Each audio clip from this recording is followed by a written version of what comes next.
आ जाइए आगे बढ़ते हैं। सबसे पहले अगर हमको पाई का मान निकालना हो तो उसके लिए सबसे पहले इक्वल टू लगाएंगे, लिखेंगे पी आई, ब्रैकेट लगाएंगे, यहाँ पे ब्रैकेट को क्लोज करेंगे और जैसे इंटर करेंगे वैसे यहाँ पर हमको पाई का जो वैल्यू हमारे सामने वो आ जाएगी। इसी तरह से किसी भी नंबर का स्क्वायर रूट निकालना हो तो उसके लिए इसकी क्वाड्रेटिक फंक्शन का इस्तेमाल करेंगे। किस नंबर का स्क्वायर रूट निकालना है, मान लीजिए 3 का निकालना है तो जैसे ही 3 लिख करके ब्रैकेट क्लोज करके इंटर करेंगे वैसे यहाँ पे हमारे सामने 3 का स्क्वायर रूट आ जाएगा। इसी तरह से अगला ऑप्शन, इसी में अगला फंक्शन आता है काउंट, स्टैटिक फंक्शन आता है काउंट का।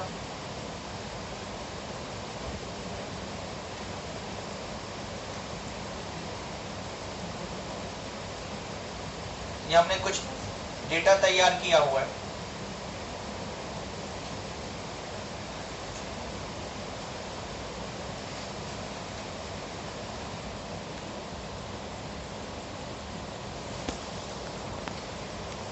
ये कुछ डेटा हमने तैयार किया हुआ है यहाँ से यहाँ तक।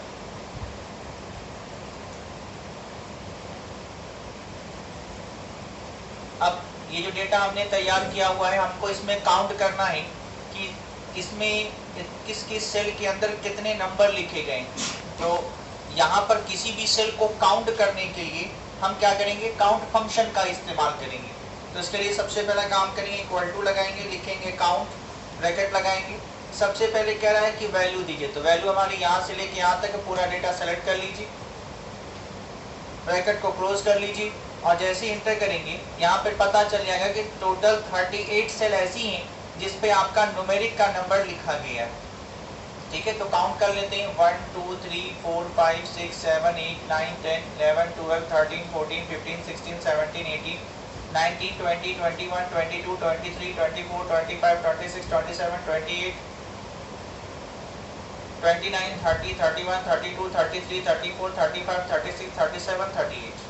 ठीक है, तो टोटल हमारे 38 सेल ऐसी हैं जिसमें न्यूमेरिक नंबर टाइप किया गया है। ठीक है, इसी तरह से अगला फंक्शन आता है count a function.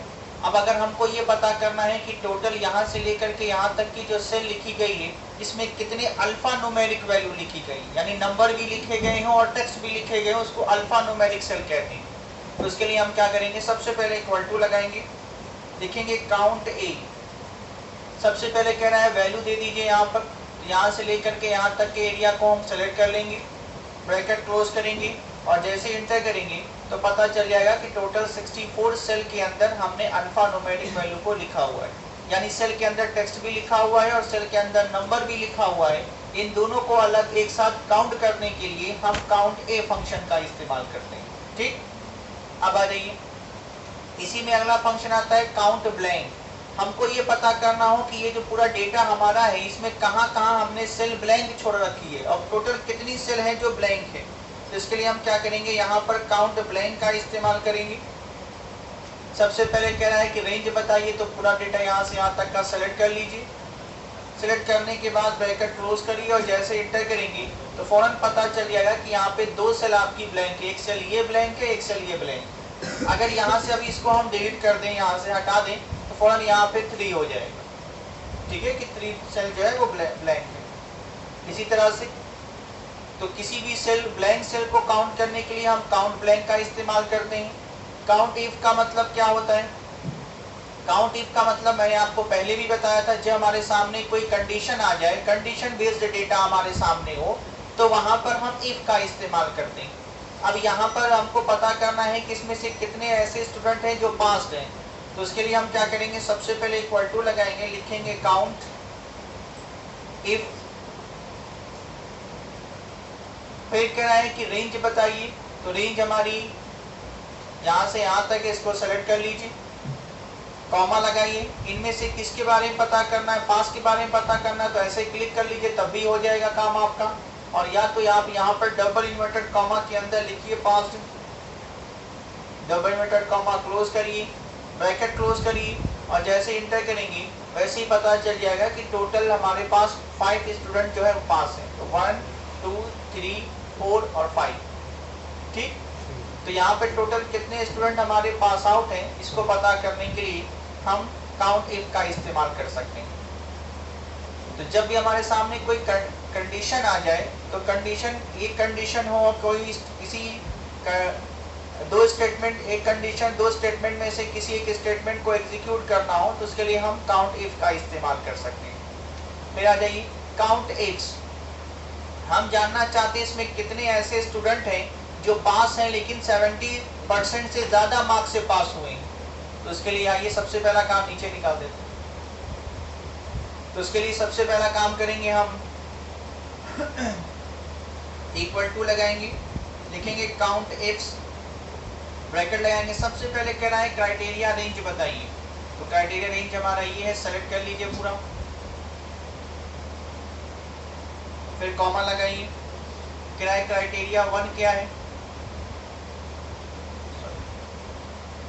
Criteria range हमारा ये है, रिजल्ट हमको जानना है, इसको सेलेक्ट करिए, कॉमा लगाइए। क्राइटेरिया 1 इसमें से किसके बारे में जानना है, तो डबल इन्वर्टेड कॉमा के अंदर लिख दीजिए पास्ट, हमको पास के बारे में जानना है, फिर कॉमा लगाइए।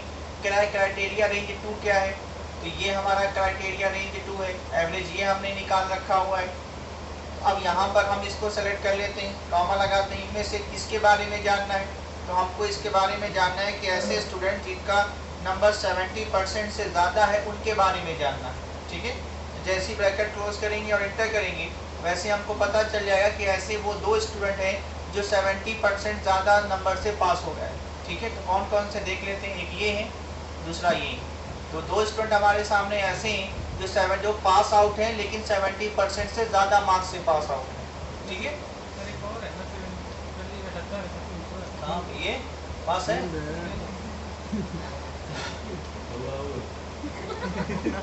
फिर आ जाइए, आगे बढ़ते हैं। इसी तरह से यहाँ पर कोई नंबर लिखा हुआ है, इस नंबर में हमको जानना है इसमें सबसे बड़ा नंबर कौन सा लिखा हुआ है। तो सबसे बड़ा नंबर जानने के लिए हम सबसे पहले इक्वल टू लगाएंगे, लिखेंगे मैक्सिमम वैल्यू, मैक्सिमम नंबर के बारे में जानना हो तो कौन सा नंबर है, इसको हम सेलेक्ट कर लेंगे, चाहे इसमें चाहे जहाँ भी डेटा पूरा भी यहाँ से लेके यहाँ तक भी सेलेक्ट कर सकते हैं। ब्रैकेट को क्लोज करेंगे, जैसे इंटर कर देंगे तो पता चल जाएगा कि सबसे बड़ी इसमें मैक्सिमम वैल्यू कौन सी लिखी गई। तो सबसे बड़ी वैल्यू 78 है तो 78 बताना। इसी तरह से हमको मिनिमम जानना हो तो बस यहाँ पर मैक्स के स्थान पर क्या कर देंगे, मिनिमम कर देंगे हम, और जैसे इंटर करेंगे तो सबसे छोटी संख्या कौन सी लिखी गई है वो मिनिमम वैल्यू हमको निकाल करके बता देगा। इसी तरह से अगर हमारे सामने कोई अल्फा न्यूमेरिक वैल्यू हो, जैसे हमने यहाँ पर कोई अल्फा न्यूमेरिक वैल्यू लिखी हुई है, अब इस अल्फा न्यूमेरिक वैल्यू में यहाँ पे हमारे सामने जो है टेक्स्ट भी लिखा हुआ है और नंबर भी लिखा हुआ है। तो अगर हमको जानना हो कि टेक्स्ट और नंबर में से तो यहाँ पर सबसे बड़ी वैल्यू कौन सी है, तो सबसे बड़ी वैल्यू पता करने के लिए हम क्या करेंगे, मैक्स ए फंक्शन का इस्तेमाल करेंगे। तो सबसे पहले इक्वल टू लगाएंगे, मैक्स ए लिखेंगे, कह रहा है वैल्यू दे दीजिए, तो वैल्यू यहाँ से लेके यहाँ तक सेलेक्ट कर लीजिए, चाहे लिख लीजिए B15 से लेकर के B12 तक, B22 तक, ब्रैकेट क्लोज करिए और जैसे एंटर करेंगे तो यहाँ पर पता चल जाएगा कि सबसे बड़ी संख्या कौन सी आपकी इसमें है, 1। 1 कैसे आया, क्योंकि ट्रू की जो वैल्यू होती है वो 1 होती है और फॉल्स की जो वैल्यू होती है वो 0 होती है। तो ट्रू क्या है, एक प्रकार का टेक्स्ट है। तो टेक्स्ट और अल्फा न्यूमेरिक, ये नंबर और टेक्स्ट ये दोनों मिलकर के अल्फा न्यूमेरिक वैल्यू कहलाती है। जब हमारे सामने अल्फा न्यूमेरिक वैल्यू हो तो अल्फा न्यूमेरिक वैल्यू में से किसी भी मैक्सिमम वैल्यू को निकालने के लिए हम मैक्स ए फंक्शन का इस्तेमाल करेंगे। इसी तरह से अगर मिनिमम हमको जानना हो तो यहाँ पर MIN कर देंगे, मिनिमम वैल्यू, और जैसे हम इंटर करेंगे यहाँ पर वैसे पता चल जाएगा कि सबसे छोटी संख्या इसमें कौन सी। तो सबसे छोटी संख्या जो है फॉल्स है, फॉल्स का मतलब होता है 0, इसलिए यहाँ पर हमको 0 रिटर्न होकर के मिल गया। ठीक है, अब आ जाइए लार्ज फंक्शन या स्मॉलेस्ट फंक्शन। यहाँ पर ये कोई नंबर लिखा हुआ है, इसी बता देते हैं, यहाँ पर ये कोई नंबर लिखा हुआ है, हमको जानना है इसमें से सबसे बड़ी संख्या कौन सी है। तो आप तुरंत कहेंगे सर ये काम तो मैक्स फंक्शन से भी हम लोग कर सकते हैं, वहाँ भी बड़ी संख्या हमको बता रहा था कि मैं बड़ा नंबर कौन सा लिखा गया है।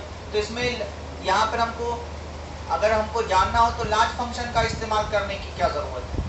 तो लार्ज फंक्शन का इस्तेमाल, मान लीजिए हमको जानना हो उसमें से चौथी बड़ी संख्या कौन सी है, तीसरी बड़ी संख्या कौन सी है, 10वीं बड़ी संख्या कौन सी है, तो तब उसके लिए हम मैक्स फंक्शन का इस्तेमाल नहीं करेंगे, तब उसके लिए हम लार्ज फंक्शन का इस्तेमाल करेंगे। सबसे पहले इक्वल टू लगाएंगे, लिखेंगे लार्ज, ब्रैकेट लगाएंगे। सबसे पहले कह रहा है एरे बताइए, तो एरे हमारा यहाँ से यहाँ तक है, सेलेक्ट कर लीजिए, कॉमा लगाइए।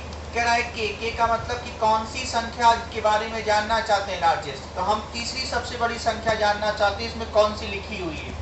तो जैसे हमने 3 लिखा और इंटर किया तो पता चला कि तीसरी जो सबसे बड़ी संख्या लिखी गई है वो 72 लिखी गई है। कैसे? सबसे बड़ी संख्या 78, उसके बाद 72 और ये 72, तीसरी सबसे बड़ी संख्या सॉरी 74 और ये 72, ठीक है। तो तीसरी सबसे बड़ी संख्या जो है वो 72 आपकी आ गई। इसी तरह से अगर हमको जानना हो सबसे छोटी तीसरी संख्या कौन सी है, तो बस यहाँ पर क्या कर देंगे, स्मॉल कर देंगे, और जैसे इंटर करेंगे पता चल जाएगा कि सबसे छोटी तीसरी सबसे छोटी संख्या कौन सी है, 44 है। सर दूसरी जाननी रहता, दूसरी जानना हो, 5वीं जानना हो, 10वीं जानना हो, 20वीं जानना हो, सब लिख दीजिए उसमें, सब बता देंगे। दूसरी जानना बस यहाँ पे 3 की जगह पे 2 कर दीजिए, एंटर कर दिए, दूसरी बता देगा सबसे छोटी संख्या कौन सी। अब आ जाइए for cost function.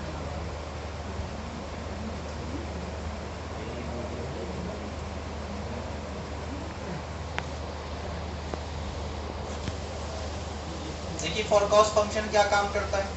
For cost का मतलब होता है भविष्य बताना, ये भविष्य बताने का काम करता है, अनुमान लगाने का काम करता है। फॉर कॉस्ट का मतलब ही हो गया अनुमान लगाना। जैसे मान लीजिए कोई व्यक्ति है, वो अपने पहले हफ्ते में उसका वेट 98.2 हुआ, दूसरे हफ्ते में उसका वेट 97.1 हुआ, तीसरे हफ्ते में 97.5 हो गया, फिर चौथे हफ्ते में घट के 96.3 हो गया। इस डेटा के आधार पर जानना चाहते हैं कि आने वाले 10वें हफ्ते में, आने वाले 5वें हफ्ते में, आने वाले 7वें हफ्ते में उसका वेट कितना कम हो जाएगा या कितना रहने की संभावना है, ठीक है। तो यहाँ पर उसके लिए हम क्या करेंगे, उसके लिए सबसे पहले इक्वल टू लगाएंगे, लिखेंगे फॉर कॉस्ट, ब्रैकेट लगाएंगे। सबसे पहले कह रहा है एक्स बताइए, यानी किसके बारे में, कौन से वीक के बारे में आपको जानना है, तो हमको जानना है आने वाले 6ठे हफ्ते के बारे में, कॉमा लगाइए। कह रहा है कि नोन वाइज क्या है, तो नोन वाइज हमारा ये, इसको सेलेक्ट कर लीजिए, कॉमा लगाइए। कह रहा है नोन एक्स क्या है, नोन एक्स हमारा ये, इसको सेलेक्ट कर लीजिए, ब्रैकेट को क्लोज करिए, और जैसे ही आप इंटर करेंगे वैसे ही पता चल जाएगा कि आने वाले 7वें हफ्ते में इसका वेट कम होकर के 95.42 हो जाएगा, ठीक। इसी तरह से मान लीजिए अगर कोई मंथ है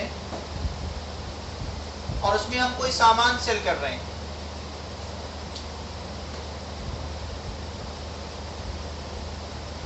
तो मान लीजिए हमने पहले मंथ में जो सामान सेल किया उसका जो प्रॉफिट हुआ वो 2500 रुपए का हुआ, दूसरे मंथ जो सामान सेल किया उसका प्रॉफिट 2000 रुपए का हुआ, इसी तरह से तीसरे मंथ हमने कोई सामान सेल किया उसका प्रॉफिट 4500 रुपए का हुआ, चौथे मंथ कोई सामान सेल किया उसका प्रॉफिट 3500 रुपए का हुआ, 5वें मंथ हमने कोई सामान सेल किया उसका प्रॉफिट 7000 रुपए का हुआ। इस डेटा के आधार पर हम ये जानना चाहते हैं कि आने वाले 10वें मंथ में, आने वाले 15वें मंथ में, आने वाले 20वें मंथ में हमको कितने रुपए का प्रॉफिट होने की संभावना है। तो इसके लिए हम क्या करेंगे, सबसे पहले इक्वल टू लगाएंगे, लिखेंगे फॉर कॉस्ट,